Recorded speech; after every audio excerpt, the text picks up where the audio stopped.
Hello, everyone. Welcome back to Gnippets. My name is Germ, and today's topic of conversation is empathy or compassion.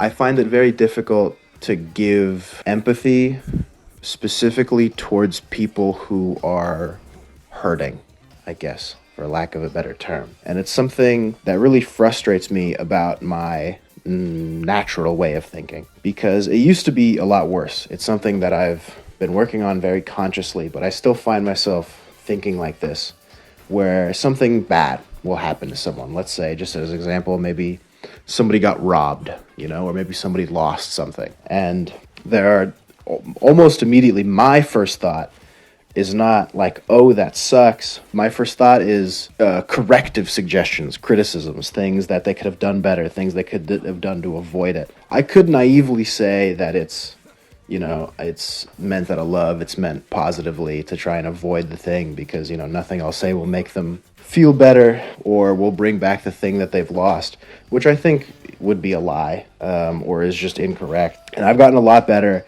at, when bad things happen to people to offer condolences or sympathy, and when good things happen to people to congratulate and give them praise and things, which, is a lot harder for me, and I think a lot harder than, children's books make it out to be, though maybe it is just me. Interestingly, I don't have these thoughts or critiques as it pertains to media, as it pertains to art. I, generally speaking, don't cry. I think I thought about this. I was talking with a friend about this, how people have different definitions for crying.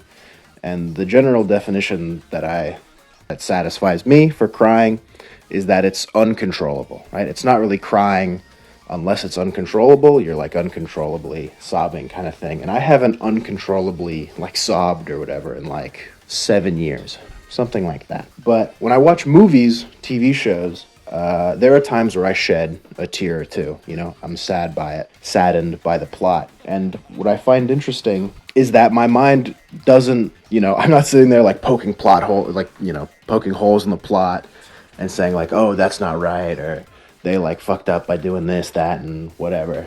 It's almost purely an emotional response for something good or bad happening in the plot. And I think it's because the way the narratives are structured in fiction is that there's a good guy and a bad guy. Very plain and simple. But in real life, it's not that straightforward. There are generally good guys and there are generally bad guys.